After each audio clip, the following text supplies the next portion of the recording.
उसकी तोंद बहुत वड्डी है।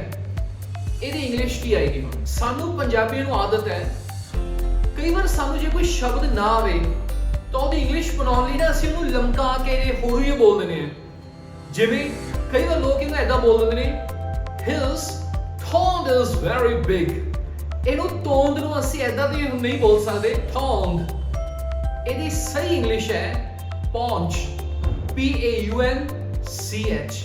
ਤਾਂ ਸਾਡਾ ਸੈਂਟੈਂਸ ਬਣ ਗਿਆ, his paunch is very big।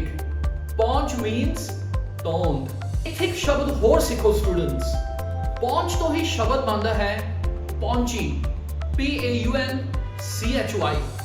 ਜਿਸ ਬੰਦੇ ਦੀ ਤੌਂਦ ਨਿਕਲੀ ਹੋਵੇ, ਤੌਂਦ ਬਾਹਰ ਨੂੰ ਹੋਵੇ, ਉਹਨੂੰ ਅਸੀਂ ਇੰਗਲਿਸ਼ ਦੇ ਵਿੱਚ paunchy ਕਹਿੰਦੇ ਹਾਂ। ਜਿਵੇਂ ਕਿ ਆ ਸੈਂਟੈਂਸ ਦੇਖੋ, he is a paunchy man। he is a paunchy man।